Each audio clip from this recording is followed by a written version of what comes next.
उपमानस्य नेतारं वेतारं कर्मभूवतां यादारं विष्णुतत्त्वानां वन्दे तद्गुणलब्धये। कल की गाथा स्पष्ट हुई थी? जी जी। कौन सी गाथा ली थी कल?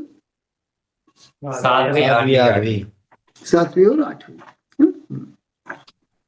सातवीं गाथा सरल थी जी। व्यवहार से ज्ञानी के चरित्र दर्शन और ज्ञान कहे गए,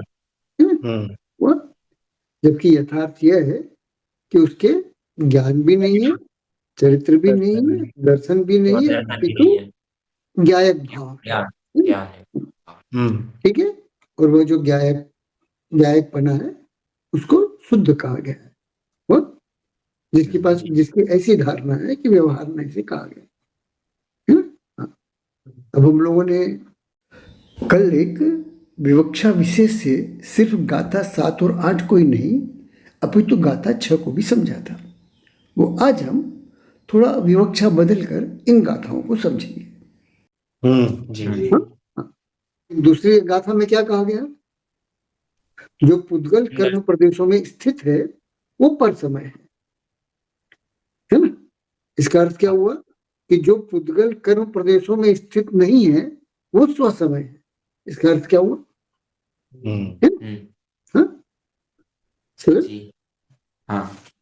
अन्वय व्यतिरेक। क्या?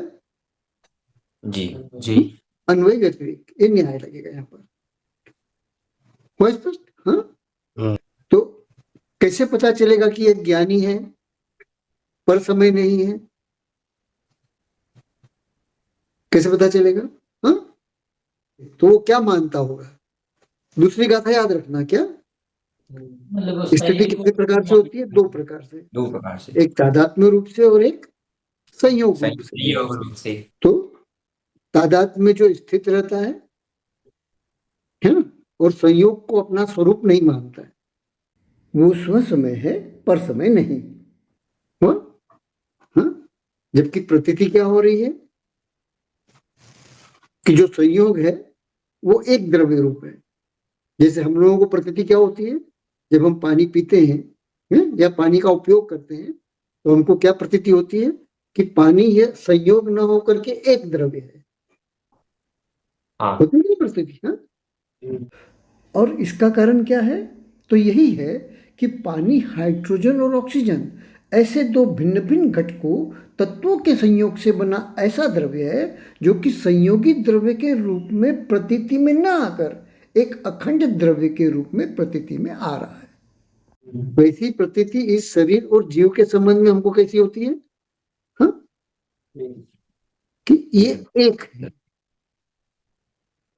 और इसका भी कारण यही है कि हम संसारी जीव, पुद्गल व जीव ऐसे 2 भिन्न भिन्न घटकों तत्वों के संयोग से बने ऐसे द्रव्य हैं जो कि संयोगी द्रव्य के रूप में प्रतीति में न आकर एक अखंड द्रव्य के रूप में प्रतीति में आ रहे हैं।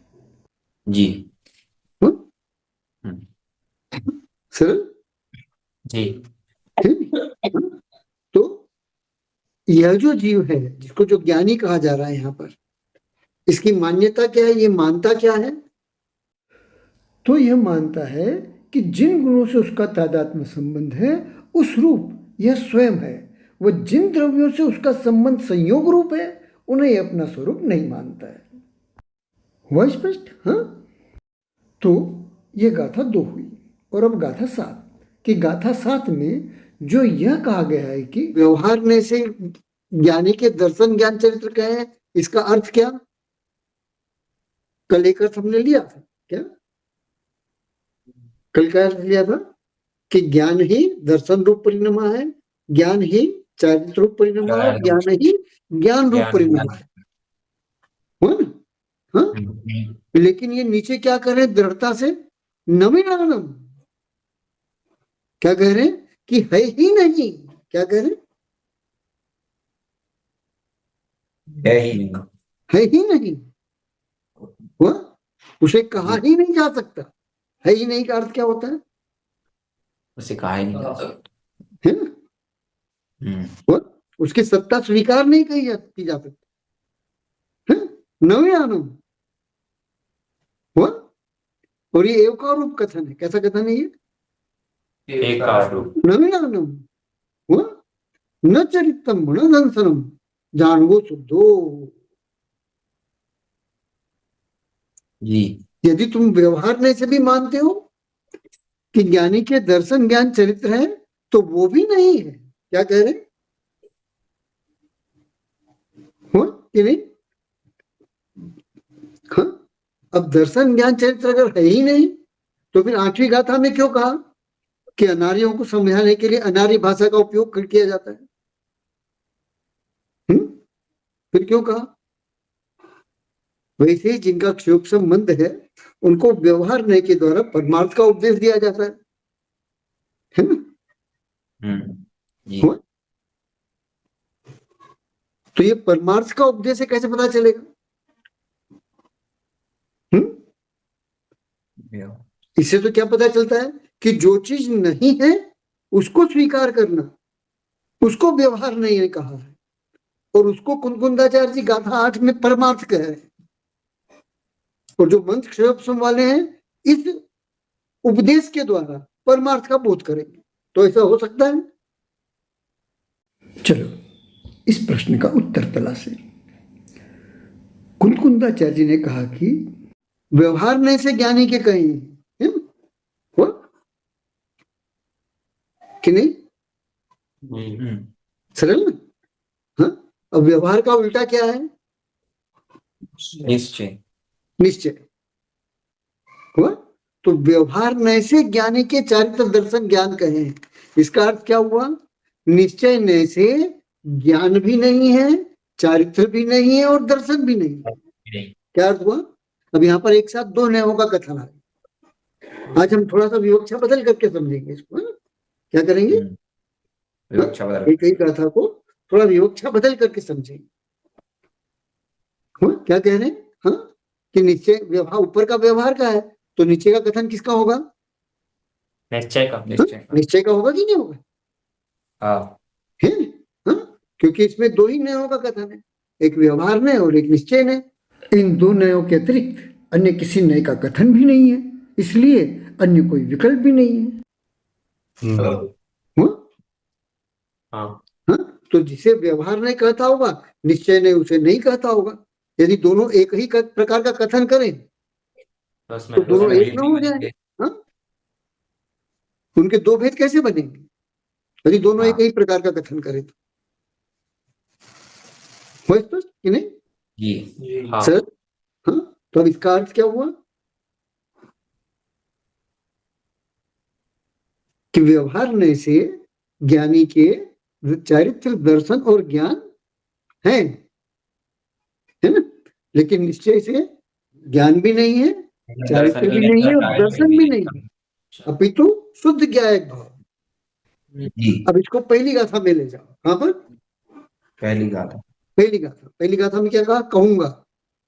क्या कहा? कहूंगा। हाँ। और चौथी गाथा में क्या कहा? जो सुलभ नहीं है, क्या है ना, उसे 5वीं गाथा में कहा कि दिखाऊंगा। क्या? अब यहाँ यह बतलाओ कि कुंकुंदाचार्य जी क्या यह कह रहे हैं कि ज्ञानी के दर्शन ज्ञान चरित्र होते हैं? यह व्यवहार नहीं से दिया गया उपदेश चूंकि सर्वसुलभ है, इसलिए उसे मैं यहाँ नहीं दिखाऊंगा। और जो निश्चय नहीं से कहा गया यह उपदेश कि ज्ञानी के न तो दर्शन है न ज्ञान है, वह नहीं चारित्र है, चूंकि दुर्लभ है, इसलिए उसे ही दिखाऊंगा। क्या यहाँ कुंकुंदाचार्य जी ऐसा कह रहे हैं, या कि दोनों उपदेश दुर्लभ है ऐसा यहाँ कह रहे हैं? बिल्कुल ठीक कि कुंकुंदाचार्य जी दोनों उपदेशों को दुर्लभ कह रहे हैं। हाँ जी। तो दिखाऊंगा। तो अब यहाँ पर स्पष्ट होता है कि व्यवहार नहीं से दिखाएंगे कि निश्चय नहीं से दिखाएंगे? व्यवहार नहीं से भी दिखाएंगे, निश्चय नहीं से भी दिखाएंगे, क्योंकि यहाँ पर दोनों कथन कर रहे हैं। और इतना ही नहीं कि दोनों का कथन कर रहे हैं, अपितु जो व्यवहार नहीं में स्थित है उसे भी जहां कुंकुंदाचार्य जी ज्ञानी कह रहे हैं, वहीं जो निश्चय नहीं में स्थित है उसे भी कुंकुंदाचार्य जी ज्ञानी कह रहे हैं। जी। क्या कह रहे हैं? है ध्यान में कि नहीं? जी। सिर्फ एक नए से नहीं दिखाएंगे। अगर एक नए से दिखाना होता तो गाथा 2 में कहते क्या कि जो दर्शन ज्ञान चारित्र में स्थित है वो स्वसमय है? हाँ, कभी नहीं करते ना। हाँ, वे शुरुआत क्या व्यवहार से करते? नहीं करते। हाँ, निश्चय नहीं से करते, किंतु नहीं किया। बस बात पकड़ में आ रही कि नहीं आ रही? जी। संबंध समझ में आ रहा है परस्पर, है ना? तो व्यवहार नहीं से भी कहेंगे और निश्चय नहीं से भी कहेंगे, है ना? ठीक है। अब यह बताओ कि दर्शन के कितने भेद हैं? तीन। कितने भेद हैं? तीन। क्षयिक सम्यक दर्शन, उपशम सम्यक दर्शन और क्षयोपशमिक सम्यक दर्शन। ये तीन ही है ना? जी। व्यवहार में क्या कहेगा? हाँ, कि कर्म के क्षय उपशम और क्षयोपशम से सम्यक दर्शन उत्पन्न हुआ कि नहीं? जी। अथवा क्या कहेगा कि कर्म का क्षय उपशम क्षयोपशम यह सम्यक दर्शन। क्या कहेगा? ध्यान में कि नहीं? हाँ, सर जी। हुआ ना स्पष्ट? हाँ, लेकिन निश्चय नहीं क्या कहेगा? ये तो नहीं। हाँ? निश्चय नहीं क्या कहेगा? कि जो जिन कर्मों का क्षय किया है वो भी तुम नहीं हो, जिन कर्मों का उपशम किया वो भी तुम नहीं हो, और जिन कर्मों का क्षयोपशम हुआ है वो भी तुम नहीं। आगे था ना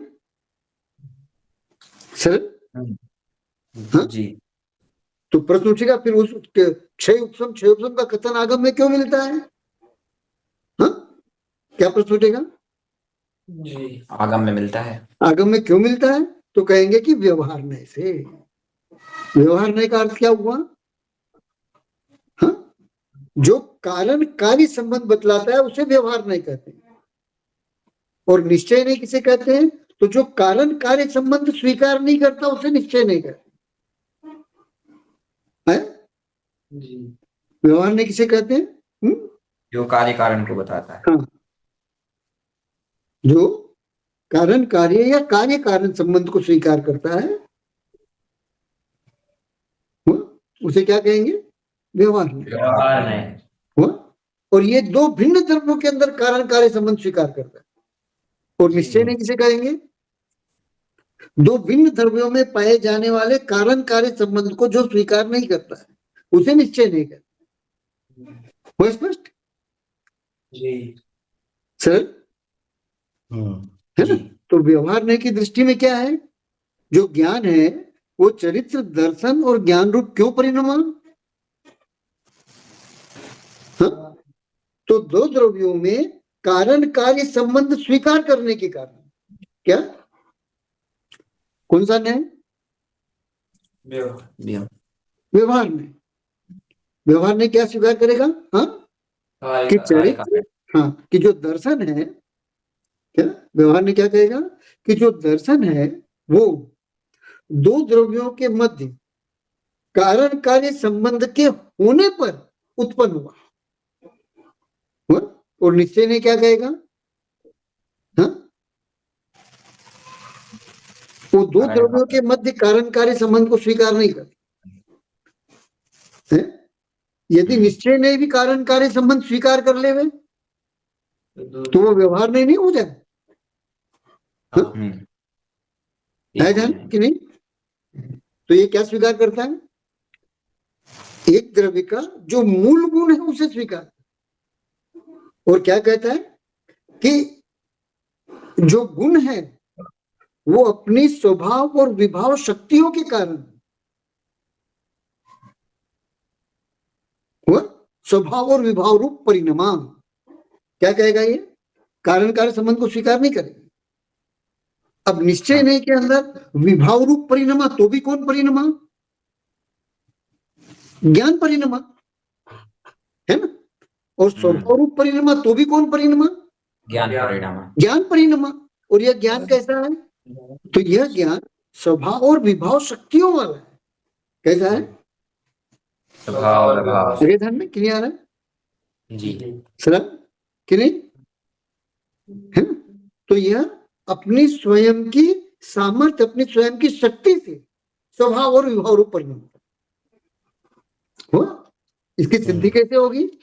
तो छठी गाथा में जो कहा है, जानगो दूजो भाव, क्या ज्ञान छठी गाथा में भी क्या कहा कि अप्रमत्त प्रमत्तता न होकर के ज्ञायक भाव है, और यहां भी क्या कह दिया,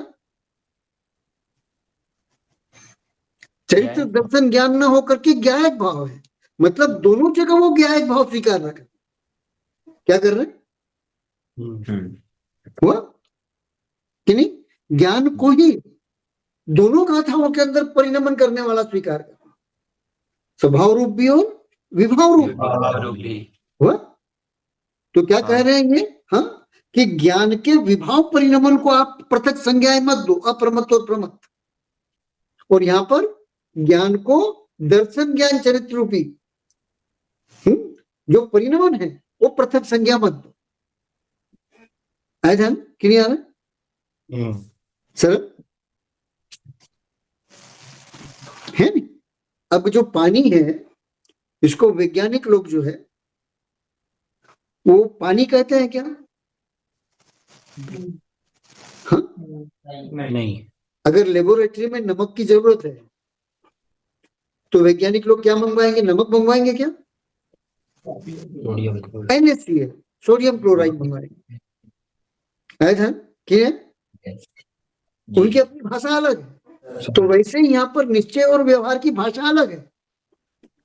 तो निश्चय क्या बताएगा कि कौन परिणमा, निश्चय किसकी बात करेगा? कौन परिणाम, कि कौन परिणमा, और व्यवहार किसकी बात करेगा कि किस रूप परिणमा। है ध्यान में कि नहीं? निश्चय किसकी बात करेगा? हाँ, जो परिणाम है, हाँ, कि कौन परिणमा। है ध्यान में? हाँ, इस प्रश्न का उत्तर देगा। हुआ? जी। सरल, हाँ। और व्यवहार में क्या कहेगा कि किस रूप परिणमा। है ध्यान में कि नहीं? जी हुआ? जी। हाँ? अब किस रूप परिणमा, तो दो के बीच में कार्य कारण संबंध स्वीकार किए बिना किस रूप परिणमा, इस प्रश्न का उत्तर नहीं दिया जा सकता। हुआ? दर्शन मोहनी और अनंतानुबंधी के क्षय का अभाव करके क्या सम्यक दर्शन की उत्पत्ति स्वीकार की जा सकती है? क्षयिक सम्यक दर्शन की? हाँ, नहीं की जा सकती। नहीं की जा सकती। है ध्यान कि नहीं? तो कारण क्या हुआ? कर्मों का क्षय, और उत्पन्न क्या हुआ? सम्यक दर्शन, क्षयिक सम्यक दर्शन। है ध्यान में? हाँ, तो क्षयिक सम्यक दर्शन क्या है? हाँ, तो ज्ञान गुण का परिणमन हाँ। कि नहीं? तो व्यवहार ने क्या बताया कि किस रूप परिणमा हुआ, और किस रूप परिणमा का उत्तर देते समय क्या करना पड़ा? हाँ, दर्शन, कारण कार संबंध बताना पड़ा। क्या करना पड़ा? दो द्रव्यों के बीच कारणकारी संबंध बतलाना पड़ा, और यदि कारणकारी संबंध नहीं बतलाएंगे तो व्यवहार की सिद्धि। तो किस रूप परिणमा, इस प्रश्न का उत्तर कैसे दोगे? नहीं है ध्यान? हाँ, सरल दे सकते हो? हाँ? नहीं दे पाएंगे। नहीं दे सकते। सरल है ना? हाँ? जी। अब ये तो अपन ने दर्शन के बारे में समझ लिया है। अब चारित्र को लेते हैं। चारित्र के कितने भेद हैं? तो हम सीधे से कह देते कि 5, है ना? कितने कह देते? 5। लेकिन संयम मार्गना में चारित्र के कितने भेद किए हैं? तो 7 किए हैं। कितने? 7। इन 5 में असंयम और देश चारित्र को मिला दो तो चारित्र के कितने भेद हो जाते हैं? 7। हुआ कि नहीं? इसमें से एक जो है वो कर्म के उदय से होता है। एक भेद कैसा है? जो कर्म के उदय से होता है। 5 भेद कैसे हैं? तो कर्म के 6 ऑप्शन से होते हैं। हुआ? और एक भेद कैसा है? तो कर्म के 6 या उपशम से उत्पन्न होता है। कि नहीं? तो असंयम जो है वो किससे उत्पन्न हुआ? कर्म के उदय से। कर्म के उदय से, है ना? तो असंयम उत्पन्न करने वाला कौन है? तो अनंतानुबंधी और अप्रत्याख्यान, है ना? अनंतानुबंधी की विशेषता क्या है? हाँ? कि वो एक ही समय में मिथ्यात्व भी उत्पन्न करती है और असंयम भी उत्पन्न करती हाँ, है ना? और अप्रत्याख्यान, वो अनंतानुबंधी में अंतर क्या है? तो जो अप्रत्याख्यान है वो सिर्फ असंयम उत्पन्न करती है, मिथ्यात्व नहीं करती। मिथ्यात्व उत्पन्न नहीं करती। नहीं करती। तो अनंतानुबंधी और अप्रत्याख्यान में साम्य और अंतर क्या हुआ? तो यही कि असंयम उत्पत्ति की अपेक्षा जहां अनंतानुबंधी व अप्रत्याख्यान में समानता है, वहीं मिथ्यात्व उत्पत्ति की अपेक्षा अंतर है। अतः अनंतानुबंधी के जाने से असंयम तो पूर्ववत बना रहता है, किंतु मिथ्यात्व का अभाव हो जाता है ध्यान कि नहीं? तो असंयम जो उत्पन्न होगा किससे उत्पन्न होगा? कर्म के उदय से। उदय से। सरल? जी। देश संयम किससे उत्पन्न होगा? उपसम से। तो कर्म के 6 उपसम से। सरल है? जी। इसमें उदय किसका रहता है? तो प्रत्याख्यान कसाय के सर्वघाती स्पर्धकों का और संजुलन के देशघाती स्पर्धकों का। हुआ स्पष्ट कि नहीं? सरल? जी। है ना? हाँ। और उसके बाद सामायिक और छेदोपस्थापना चारित्र, ऐसे ही परिहार विशुद्धि चारित्र, ये तीनों कैसे उत्पन्न होते हैं? हाँ? तो कर्म के 6 उपसम से, है ना? वहां क्या होता है? तो प्रत्याख्यान के सर्वघाती स्पर्धकों का अभाव हो जाता है, हुआ? और संजुलन के देशघाती प्रकृत प्रत्ययों का उदय, हुआ? तो संजुलन के देशघाती प्रत्ययों के उदय से क्या होता है? हाँ, 3 कार्य उत्पन्न होते हैं: सामायिक, छेदोपस्थापन और परिहार विशुद्धि, है ना? और जो सूक्ष्म संप्राय वो कहाँ उत्पन्न होता है?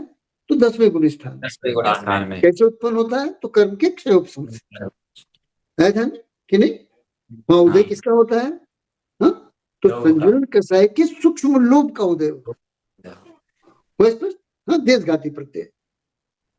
स्पष्ट? हाँ? जी। और इसके बाद यथाख्यात चरित्र जो है वो कैसे उत्पन्न होता है? हाँ? तो चरित्र मुनि कर्म के या तो क्षय से या उपशम से, है ध्यान? सरल? जी। है ना? अब ये जो कारण कार्य संबंध है, इसको कौन सा नहीं स्वीकार करेगा? व्यवहार नहीं। व्यवहार नहीं स्वीकार करेगा, है ध्यान में? हाँ? हाँ। और निश्चय नहीं क्या कहेगा? हाँ? यदि असंयम रूप परिणमा है तब भी ज्ञान परिणमा है? हाँ। हाँ? हुआ? और देश चारित्र, सामायिक चारित्र, छेदोपस्थापना चारित्र, परिहार विशुद्धि चारित्र और सूक्ष्म संप्राय चारित्र, इस रूप भी अगर परिणमा है तो ज्ञान ही परिणमा है। और अंत में यथाख्यात चारित्र रूप परिणमा है तो कौन परिणमा है? तो ज्ञान ही परिणमा। और इस ज्ञान के परिणमन से निश्चय न्यासित सूत्र क्या बना? तो यही कि जो पारिणामिक ज्ञान है वो अपनी ही सामर्थ्य से मतिश्रुत ज्ञान रूप परिणमा, व पश्चात जो मतिश्रुत ज्ञान है वो भी अपनी विशेष पर्याय जनित सामर्थ्य से प्रथम गुण स्थान में मिथ्यात्व, अज्ञान व मिथ्याचारित्र रूप परिणमा, चतुर्थ गुण स्थान में सम्यक दर्शन, सम्यक ज्ञान व असंयम रूप परिणमा, पंचम गुण स्थान में सम्यक दर्शन, सम्यक ज्ञान व देश संयम रूप परिणमा, 6 से लेकर 9वें गुण स्थान तक सम्यक दर्शन, सम्यक ज्ञान व सामायिक छेदोपस्थापक संयम रूप परिणमा, 6ठे 7वें गुण स्थान में सम्यक दर्शन, सम्यक ज्ञान व परिहार विशुद्धि चारित्र रूप परिणमा, 10वें गुण स्थान में सम्यक दर्शन, सम्यक ज्ञान व सूक्ष्म सांप्राय चारित्र रूप परिणमा व 11वें 12वें गुण स्थान में सम्यक दर्शन, सम्यक ज्ञान व यथाख्यात चारित्र रूप परिणमा।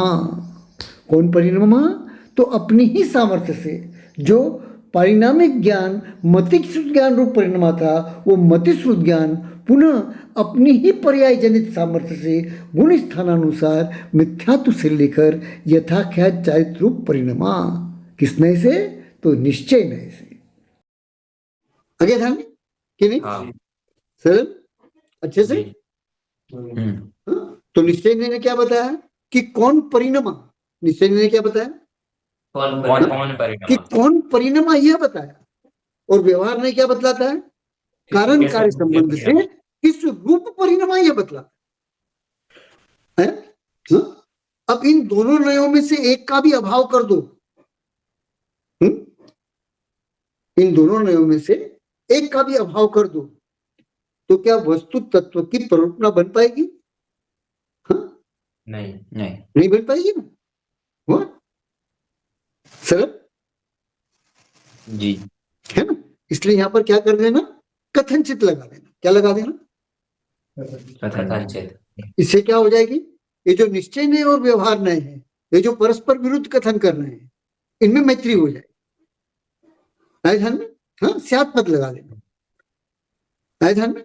हाँ, और क्या कहना, कथनचित व्यवहार से हाँ? कथनचित कि व्यवहार नय से स्यात् ज्ञानी के दर्शन ज्ञान चरित्र है, और निश्चय नय से ज्ञानी के स्यात् दर्शन ज्ञान चरित्र नहीं है। तो अब यहाँ यह बतलाओ कि स्यात् अर्थात कथनचित शब्द का यहाँ क्या अर्थ हुआ।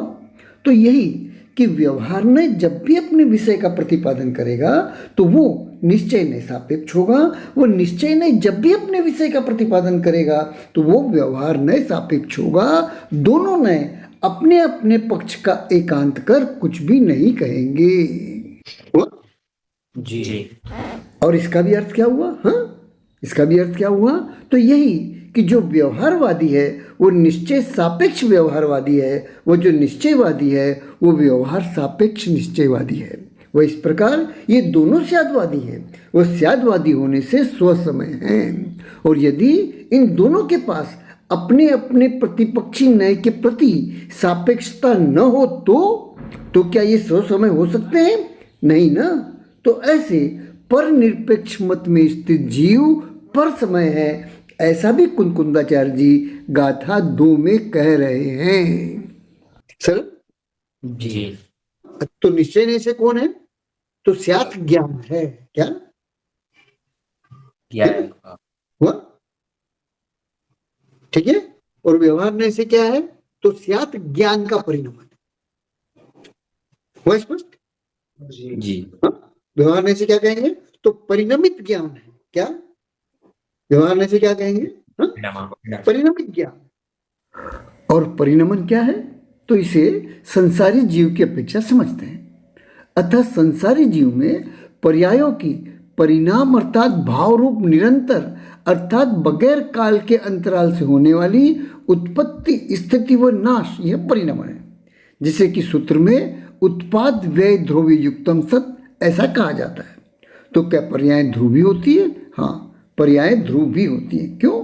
क्योंकि पर्यायों की परिणाम अर्थात भाव रूप उत्पत्ति व नाश के मध्य यदि ध्रुवत्व न हो तो उनका आहार भय मैथुन व परिग्रह आदि रूप ज्ञान वेदन अनुभवन अनुभूति अशक्यानुष्ठान हो जाए। तो पर्यायों का परिणाम रूप ज्ञान वेदन अनुभवन अनुभूति किस नय से कही गई है? तो व्यवहार नय से। क्यों व्यवहार नय से? क्यों? क्योंकि निश्चय नय से ये सभी परिणमन ज्ञान के परिणमन होने से जहाँ ज्ञान ही है वहीं ये परिणाम कर्म व जीव के मध्य कारण कार्य संबंधों की अपेक्षा करने वाले होने से व्यवहार नय के विषय है। हुआ? हाँ, तो निश्चय ने क्या कहेगा कि असंयम रूप परिणमा। तो कौन परिणमा? तो ज्ञान ही परिणमा। हुआ? कौन सा ज्ञान? तो स्व सामर्थ्य से मतिश्रुत ज्ञान रूप परिणमित पारिणामिक ज्ञान का मतिश्रुत ज्ञान परिणमा। हुआ स्पष्ट? हाँ। और देश चारित्र, सामायिक चारित्र, छेदोपस्थापन चारित्र, परिहार विशुद्धि चारित्र और सूक्ष्म सांप्रायिक चारित्र, इस रूप कौन परिणमा? हाँ, तो ज्ञान ही परिणमा। तो कौन सा ज्ञान परिणमा? तो पुनः स्व सामर्थ्य से मतिश्रुत ज्ञान रूप परिणमित पारिणामिक ज्ञान का मतिश्रुत ज्ञान ही परिणमा। स्पष्ट? जी। कि नहीं? और अंत में यथाख्याचारित रूप कौन परिणमा? तो ज्ञान तो ज्ञान ही परिणमा। कौन सा ज्ञान परिणमा? तो पुनः स्व सामर्थ्य से मतिश्रुत ज्ञान रूप परिणमित पारिणामिक ज्ञान का मतिश्रुत ज्ञान ही यथाख्यात चारित्र रूप परिणमा। हुआ स्पष्ट कि नहीं हाँ सर? जी इसलिए निश्चय ने क्या कहेगा कि इस ज्ञान की पृथक पृथक संज्ञा मत दो कि ये स्वभाव ज्ञान और ये विभाव ज्ञान है। इन दोनों को ज्ञान कहो। क्या कहो? ज्ञान को। जैसे जैसे द्रव्य संग्रह में कहा गया है कि सव्वे शुद्धा हो शुद्ध नया, अर्थात शुद्ध नय से न सिर्फ वे शुद्ध हैं जो कि स्वभाव भाव से परिणमित हैं, अपितु वे भी शुद्ध हैं जो कि विभाव भाव से परिणमित हैं, क्योंकि दोनों के अपने अपने स्वभाव व विभाव परिणमन ज्ञान के परिणमन, वो चूंकि दोनों के अपने अपने स्वभाव विभाव परिणमन ज्ञान के ही परिणमन है, इसलिए दोनों ही स्वभाव व विभाव के रूप में जिसका वेदन कर रहे हैं वो ज्ञान ही है, ज्ञान के अतिरिक्त और कोई नहीं हुआ। तो व्यवहार ने क्या कहेगा कि परिणमन के अनुसार संज्ञाएं दो। व्यवहार ने क्या कहेगा? हाँ, कि संज्ञाएं कैसे दो? परिणामन तो परिणमन के अनुसार संज्ञा है। आया ध्यान में कि नहीं? जी कठिन तो नहीं हो रहा है? हाँ? हो रहा है ना स्पष्ट? हाँ? जी है ना? अब फिर दूसरी गाथा में जाओ। और धारणा की विशुद्धि के निमित्त एक बार पुनः सुनो कि हमारी धारणा कैसी नहीं होनी चाहिए? हाँ? कि अनंतानुबंधी और अप्रत्याख्यान के उदय से उत्पन्न होने वाला जो असंयम है ना, तो अनंतानुबंधी और अप्रत्याख्यान नाम का जो कर्म है वो मैं हूं, ये बुद्धि नहीं होनी चाहिए है? ऐसे ही कर्मों का क्षयोपशम मैं हूं, ऐसी बुद्धि नहीं होनी चाहिए। हुआ कि नहीं? और जिन कर्मों का क्षय किया जाएगा वो मैं हूं, ये बुद्धि नहीं होनी चाहिए। आगे ध्यान कि नहीं सर? तो सबसे पहले किस बुद्धि को हटाना है? हाँ? पर समय से स्व समय में आना है? और स्व समय के दो भेद कर देने। कितने भेद करने? दो भेद। एक वह जो व्यवहार में है, दूसरा वो जो निश्चय है। और इन दोनों को परस्पर एक दूसरे के सापेक्ष रखना है। वो जी ठीक है ना? अब देखो तत्वार्थ सूत्र से इसी चीज को समझते हैं ना। किससे? तत्वार्थ सूत्र से। पहला अध्याय सभी का पढ़ा हुआ है जी है ना? अब पहले अध्याय में जीव के ज्ञान के अतिरिक्त और किसी गुण की चर्चा है? हाँ? बताओ सोच करके।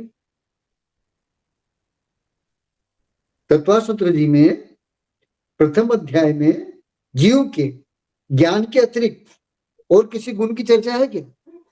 नहीं है नहीं है ना? इसका अर्थ क्या हुआ? कि जो है वो कौन है? ज्ञान है। वो ज्ञान है। वो स्पष्ट, जो कुछ भी है वो कौन है? ज्ञान है। तो जीव का स्वतत्व कौन है? तो ज्ञान है। पहले अध्याय से क्या पता चला? हाँ? सरल। एक बार नजर उठा के देख लो तत्वशास्त्र जी का पहला अध्याय, देखो उसमें ज्ञान के अलावा और किसी गुण की चर्चा है क्या वहां? एक बार देख लो है ना तत्वशास्त्र जी के अंदर पहले अध्याय।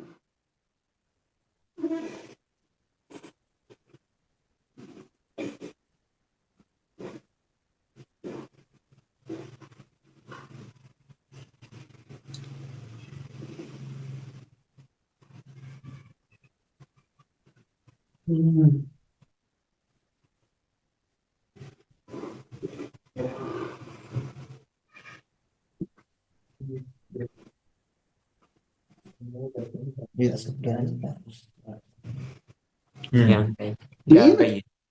हाँ, सिर्फ ज्ञान का ही है ना। हाँ? तो अब दूसरा अध्याय जिस सूत्र से प्रारंभ हो रहा है उसमें तत्व शब्द आया है। अब यहाँ पर तत्व शब्द का अर्थ क्या हो जाएगा? तत्व शब्द कितने से बना है? दो से बना है। तत्व और त्व। तत् सर्वनाम। तो सर्वनाम किसके लिए आया है? पहले अध्याय में जो ज्ञान का है उसके लिए आया है? और त्व क्या बताया है? हाँ, हुआ? तो ज्ञान किससे तन्मय है? तो ज्ञान ज्ञान पने से तन्मय है। है ध्यान में? हाँ, हाँ तो स्वतत्व का अर्थ क्या हुआ? स्वयं का ज्ञानपना। किंतु सिर्फ ज्ञानपना नहीं, अपितु स्वानुभव, स्वानुभूति, स्वसंवेदन भी। क्यों स्वानुभव, स्वानुभूति, स्वसंवेदन? क्यों? क्योंकि स्वानुभव में अनुभव, स्वानुभूति में अनुभूति व स्वसंवेदन में संवेदन ज्ञानानुभवन के एकार्थक हैं, जिससे इन तीनों का अर्थ हो जाता है स्वयं का ज्ञानपना, अर्थात स्वयं का ज्ञानत्व। हुआ हुआ स्पष्ट कि नहीं? जी। तो ये 5 भाव किसके परिणमन हो गए? जीव के। ज्ञान के हो गए कि नहीं हो गए? हाँ हाँ ज्ञान किसके परिणमन हो गए? हाँ? ज्ञान के। जीव के नहीं कहना क्या? ज्ञान के। ऐसा नहीं तो कंफ्यूजन में आ जाओगे, क्योंकि जीव तो अनंत गुण वाला है ध्यान में कि नहीं आए? हाँ, तो निश्चय और व्यवहार दोनों आ गया कि नहीं यहाँ पर तत्वसूत्र जी में? हाँ, तत्व शब्द का अर्थ करना आ गया ना? इसको हाँ। बहुत बार समझा चुका हूं मैं। हाँ, तत्वार्थ की व्याख्या करते हुए बताई थी मैं कि प्रकरण के अनुसार तत्व के अर्थ लिए जाएंगे, सर्वत्र एक ही अर्थ लिया जाएगा ऐसा नहीं। जैसे रत्नकरण श्रावकाचार्य जी में पहली प्रतिमा को कहने वाली कारिका 137 में आया तत्व शब्द। हाँ। तत्व और त्व हुआ कि नहीं? तो उसके भाव को कहते हैं क्या? जिसके लिए तत् प्रयोग हुआ है तो उसके भाव को कहते हैं। और ज्ञान का भाव क्या है? तो ज्ञानपना है ज्ञान का भाव हुआ, ज्ञानत्व उस ज्ञान का भाव हुआ, हुआ ज्ञान की परिणमन शक्ति जो है वो ज्ञान का भाव है ध्यान में? हाँ, अब बताओ, जो पहला सूत्र कहा सम्यक दर्शन ज्ञान चारित्रानि मोक्ष मार्ग, है ना? ये 3 शब्द कहाँ मिलते हैं? उन्हीं 5 भावों में मिलते हैं कि नहीं मिलते हैं? कहाँ मिलते हैं बताओ? हाँ, उन्हीं 5 भावों में मिलते हैं ना? हाँ, दर्शन कहाँ मिला? तो क्षयिक भाव में मिला, औपशमिक भाव में मिला, क्षयोपशमिक भाव में मिला। मिला कि नहीं मिला? हाँ, तो इसका अर्थ क्या हुआ? दर्शन शब्द से किसको कहा? तो इन 3 दर्शनों को कहा हुआ सर? जी हाँ? जी ज्ञान इन 5 भावों में है कि नहीं है? है हाँ, है ना?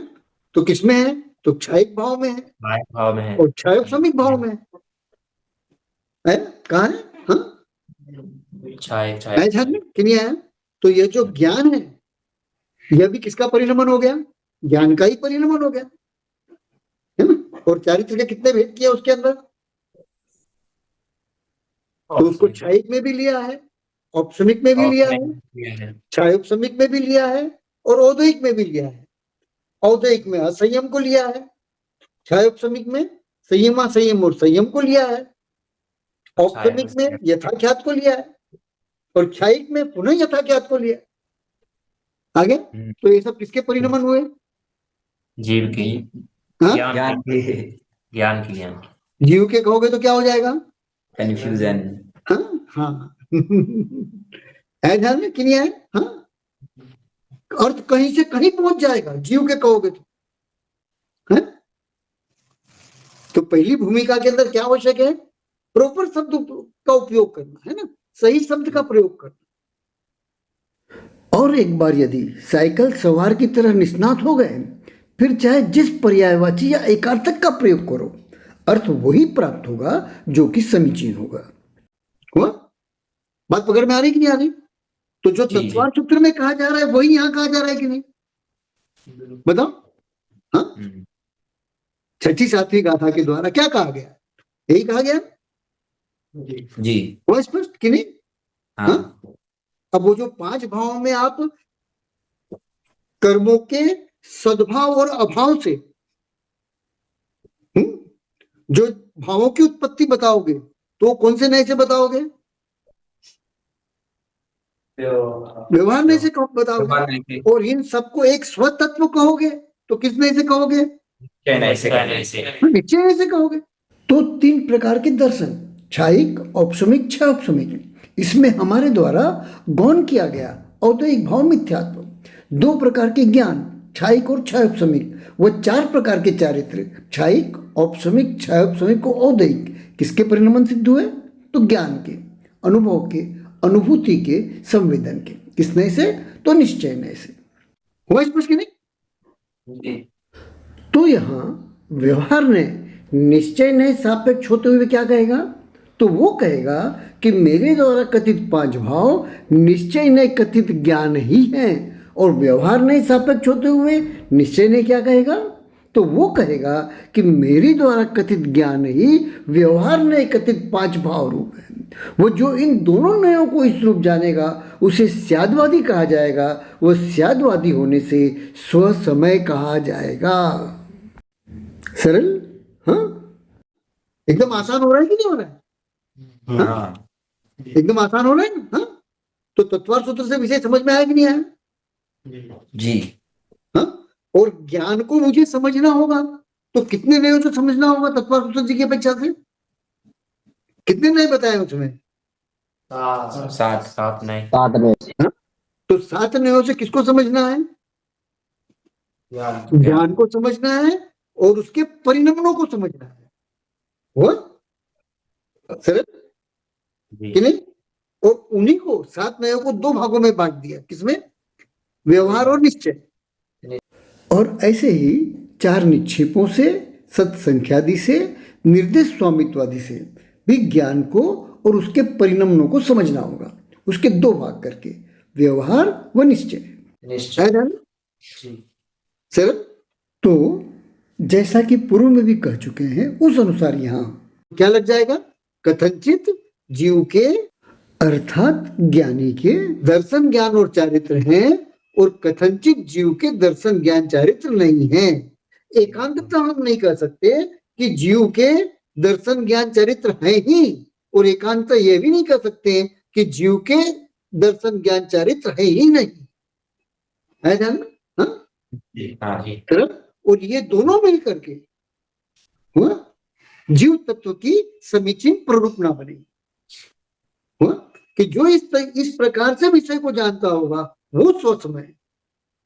हुआ कि नहीं? जी। और शेष सभी क्या है? पर समय। हुआ स्पष्ट? हाँ? हाँ? जी। अब फिर से, अब यहाँ पर तो हमने कह दिया कि दोनों नहीं चाहिए। क्या कह दिया? दोनों नहीं चाहिए, है ना? अब यहाँ पर क्या कह रहे हैं? हाँ? आठवीं गाथा में कि जो अनार्य है, हाँ? जो अनार्य है उसको अनार्य भाषा में समझाना होगा, है ना? और अनार्य किसे कह दिया है? तो जिनका क्षयोप संबंध है उनको अनार्य कह दिया। क्या क्या कर दिया? हाँ, जिनका क्षयोप संबंध है उनको क्या कह दिया? अनार्य कह दिया। हुआ?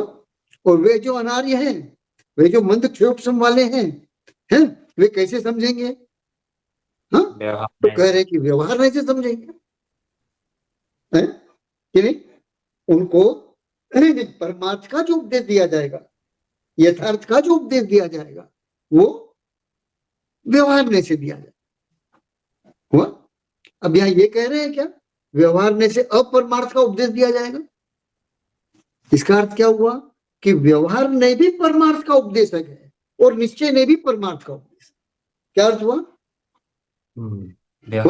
हाँ? कि निश्चय ने भी परमार्थ का उपदेशक है और व्यवहार ने भी परमार्थ का उपदेशक। किंतु कब?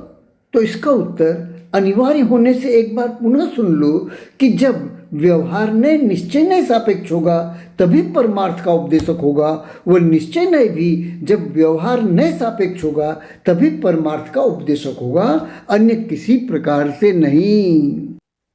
है ध्यान कि नहीं आया? जी। सर, हाँ? अब प्रश्न उठेगा कि ये जो अनार्य है, जो मंत्रयोपमी है, ये कौन है ना? जिसको व्यवहार का उपदेश दिया जाए। तो इसका उत्तर गोमठ सर कर्मकांड जी में हम लोगों ने पढ़ा था, वहां इसका उत्तर दिया हुआ है। तीन प्रकार की रुचि के लोग होते हैं, है ना? अभी खुद ही अपने आप याद आ जाएगा, और एक मैं बोलूंगा तो दो तुम लोग बोल दो। है ना, एक संक्षेप रुचि, एक विस्तार है, एक मध्यम रुचि और एक विस्तार। विस्तार रुचि है ध्यान। हाँ, जी अब यहाँ पर कुंदकुंदाचार्य जी सिर्फ दो ही भेद कर रहे हैं, संक्षेप रुचि और विस्तार रुचि। क्या है ध्यान। हाँ, है ना, संक्षेप रुचि वालों के लिए गोमटसार कर्म कांड जी के अंदर सिर्फ कर्म शब्द पर्याप्त था कि नहीं? हाँ था ना। अब वहां पर यदि हम मध्यम रुचि और विस्तार रुचि को एक साथ ले लें और उन दोनों को विस्तार रुचि कहें, है ना, तो 8 कर्म और उनकी 148 प्रकृतियों का जो उपदेश दिया गया है, किसके लिए दिया गया है? विस्तार रुचि वाले के लिए कि संक्षेप रुचि वाले के लिए? विस्तार। विस्तार रुचि के लिए जी हुआ कि नहीं? तो ये जो अनार्य है, ये कौन है? ये संक्षेप रुचि है कि विस्तार रुचि है? संक्षेप रुचि वाले को आप अनार्य कह सकते हो? नहीं नहीं कह सकते हो। है ध्यान में कि नहीं आ रहा? सर, प्रॉपर शब्द प्रयोग करना सीखो। क्या करो? हाँ? जी है ना, ठीक। हाँ, तो यहाँ पर क्या कह रहे हैं? कितने भेद कर दिए? 2, संक्षेप दो रुचि और विस्तार रुचि। तो निश्चय ने किसके, ये व्यवहार ने किसके लिए है? विस्तार के लिए। विस्तार रुचि के लिए। है ध्यान कि नहीं? सरल जी और संक्षेप रुचि को सिर्फ ज्ञान कहो, ज्ञायक कहो, तो पूरा विषय समझ में आ जाता है। संक्षेप रुचि को क्या होता है? ज्ञान आ गया है से। हो स्पष्ट कि नहीं? जी सर अच्छे से। जी 11वीं 12वीं गाथा के अंदर इन्हीं 2 का वर्णन है, संक्षेप रुचि और विस्तार रुचि। हुआ कि निश्चय ने किसके लिए है? तो संक्षेप रुचि वालों के लिए है, और जो व्यवहार न है वो किसके लिए है? तो विस्तार रुचि वालों के लिए। है ना। जो विस्तार रुचि वाले हैं वो व्यवहार होने के बिना परमार्थ को नहीं समझ सकते, और जो संक्षेप रुचि वाले हैं वो विस्तार करने पर बोर हो जाते। क्या हो जाते हैं? ऊब जाते हैं। उनको कैसे कहना पड़ता है? हाँ, अत्यंत संक्षेप में अपनी बात कहनी पड़ती है ध्यान कि नहीं? जी जैसे हम लोग किस शैली में वाचना कर रहे हैं? तो कुंदकुंदाचार्य जी द्वारा समयसार जी के लेखन में अपनाई गई पिष्ट पेषण शैली में, जिसमें एक ही विषय बार बार दोहराया जाता है। किंतु यह शैली उनके लिए ही है जो कि विस्तार रुचि है, संक्षेप रुचि नहीं। क्यों? क्योंकि इसके द्वारा एक ही विषय को भिन्न भिन्न प्रकार से वो अनेक बार कह मंद बुद्धि या जिनका विषय में अभी पूर्णतः प्रवेश नहीं हुआ है, ऐसे तीक्ष्ण बुद्धि शिष्यों या श्रोताओं की धारणा निर्मित की जाती है। इसके पश्चात सभी तो नहीं, किंतु हाँ, कुछ एक मंद बुद्धि शिष्य व श्रोता संक्षेप रुचि हो जाते हैं। सर हाँ है कि नहीं समझ में? हाँ जी तो इसका अर्थ क्या हुआ कि जो विस्तार रुचि है ना, उनके लिए सभी विषयों को विस्तार से कहा गया है, और जो संक्षेप रुचि है उनको सारे विषय संकेत में कहे गए। है ध्यान कि नहीं आ रहा? सर हाँ, जैसे गोमटसार कर्म कांड जी के अंदर 8 कर्म और 148 प्रकृतियां मध्यम रुचि वालों के लिए कह दी, और फिर विस्तार रुचि वालों के लिए क्या कहा? असंख्यात भेद। क्या कह दिया? कर्मों के कितने भेद हैं? जितने प्रकार के भाव हैं उतने प्रकार के भेद है ना कि नहीं? सर हाँ कि नहीं? तो जो संक्षेप रुचि है उसको कितना सा कहा? कर्म पर्याप्त है। वैसे जो निश्चय नहीं किया आश्रित उसको क्या कहा? कि ज्ञान पर्याप्त है, ज्ञायक शब्द पर्याप्त है, वो स्वतत्व शब्द पर्याप्त है कि नहीं? जी स्वानुभूति शब्द पर्याप्त है, स्वानुभव शब्द पर्याप्त है ना? क्यों? अनुभव शब्द के द्वारा ज्ञान अर्थ ले लेगा, और स्वानुभव शब्द के द्वारा मेरे पास जो ज्ञान है वो अर्थ ले लेगा। हुआ बात पकड़ में आई? जी अच्छे से है ना? हाँ तो व्यवहार और निश्चय समझ में आया कि व्यवहार किसे कहेंगे और निश्चय किसे कहेंगे? अच्छे से जी हाँ? और यहाँ पर अनार्य किसे कहा है, ये समझ में आया? हाँ। क्षय उपसंबंध। क्या? क्षय उपसंबंध था। जन्यमति फिर संज्ञान मैंने क्या कहा, प्रॉपर शब्द प्रयोग करोगे विस्तार तो बुद्धि अर्थ वाला, मिलेगा, नहीं तो भटकोगे। विस्तार रुचि वाला, हाँ, किसके किसे कहा? विस्तार विस्तार रुचि वालों को, है ध्यान में? हाँ, और उसका संबंध कहाँ मिलाना पड़ेगा? विस्तार गोमटसार कर्मकांड में मिलाना पड़ेगा, तब कहीं जाके आपके हाथ में अर्थ आएगा। तो ये विस्तार रुचि कौन है? तो प्रथम तो वे जो कि मंद बुद्धि है, वो दूसरे वे जो कि हैं तो तीक्ष्ण बुद्धि, किंतु जिस विषय की वाचना की जा रही है उसमें उनका प्रवेश नहीं हुआ है। वैसे इसे हमने कहाँ विस्तार से समझा था, याद है? हाँ, तो परीक्षा मुख जी के प्रथम श्लोक में आए लगी यशा शब्द की व्याख्या में। याद आया? हाँ, याद आया ना? तो अब अकलंक देव तत्वार्थ सूत्र की टीका करते हुए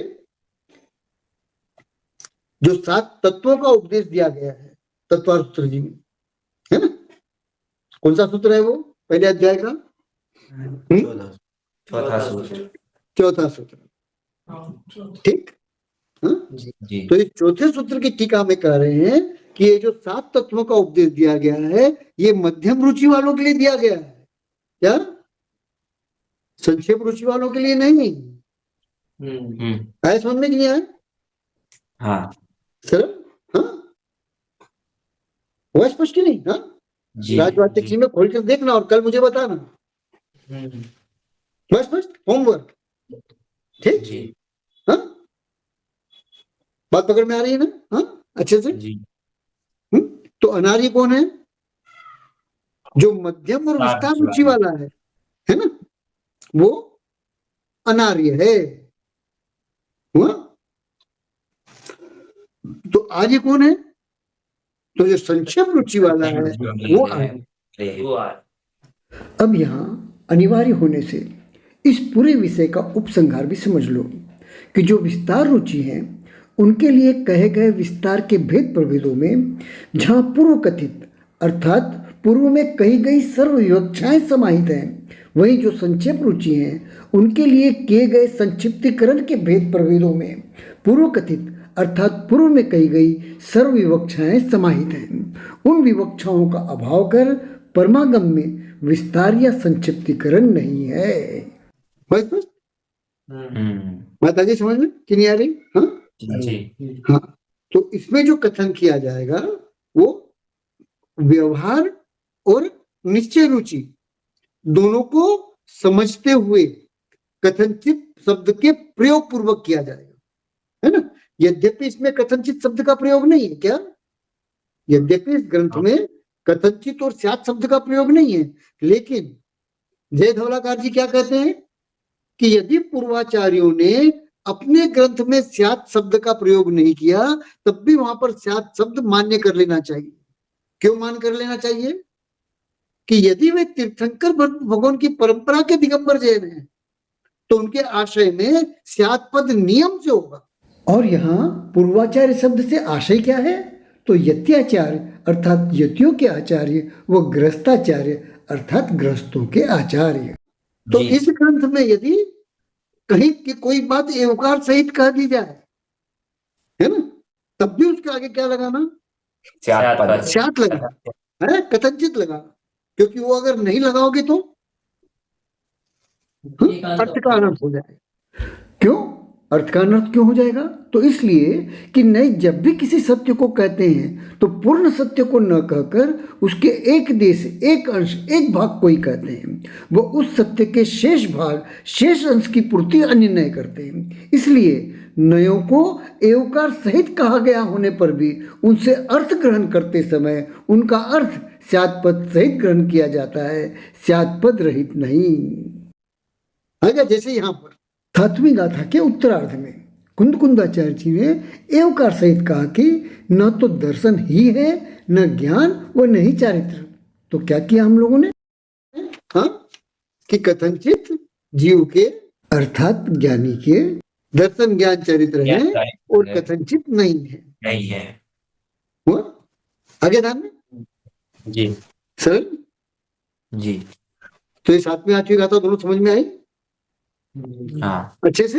हाँ, जी जी। और सबसे पहले क्या सीखना है? अभी तक तो अपने को जरूरत नहीं पड़ती, लेकिन ये समय सारणी में अगर प्रॉपर शब्द का चुनाव नहीं करोगे तो क्या होगा? अर्थात है, जैसे मैं कुछ पूछ रहा हूं तो ज्ञान की जगह क्या बोल दे रहे हो? जीव बोल दे रहे हो, जी बोल। है ना? मैंने रुचि का पूछा तो, अथवा अनार्य के लिए पूछा कि अनार्य कौन, तो वहां क्या कहना चाहिए? विस्तार रुचि। तो उसकी जगह क्या बोल रहे हो? मन क्षय उपशम। है ध्यान में कि नहीं आ रहा?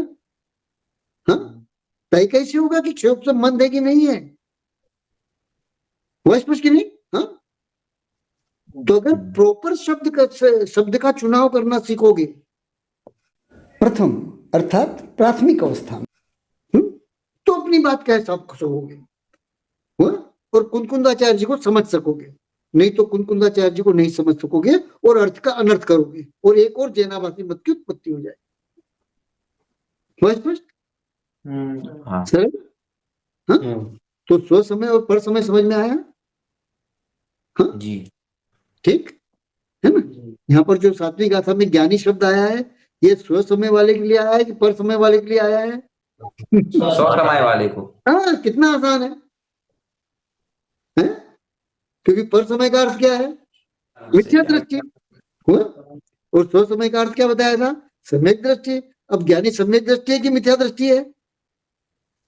सम्यक दृष्टि है।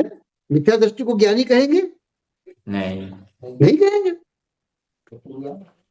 तो क्या आना चाहिए हमको? हाँ, ठीक ठीक शब्द का चुनाव करना आना चाहिए। यदि ठीक ठीक शब्द का चुनाव करना नहीं आएगा तो हम अर्थ का अनर्थ कर बैठे और एक और जैनाभासी मत की उत्पत्ति कर ले। वह स्पष्ट? इसलिए चित्त को एकाग्र कर, थोड़ा सा अभ्यास करना पड़ेगा। क्या? थोड़ा सा अभ्यास करना पड़ेगा, है ना? और तत्वार्थ सूत्र जी से इसका संबंध मिला लिया? समय सार का तत्वार्थ सूत्र संबंध मिल गया ना? गोमत का सार कर्ण जी से तत्व इसका समय सार जी का संबंध मिल गया? जी है ना? है ध्यान में? और होमवर्क क्या दिया मैंने? राजवाड़ी जी से चौथे सूत्र संचेत बुद्धि एवं कर्म। ठीक है ना? अब कोई प्रश्न हो तो पूछो। अब कोई चीज अगर नहीं समझ में आई हो तो पूछो। तो अब कोई प्रश्न नहीं है तो पूरा करें इसे। ठीक है, पूरा करें। वाणी के ज्ञान से सूझे लोकालोक, सो वाणी मस्तक धरु सदा धूड़ो। हे वाणी भारती तो जपो दे रे, जो तेरी शरण आ गए सो पावे सुविजय। देव वजु हरिहंत को गुरु से बोलिए दया पालो सदा यही मोक्ष पावन।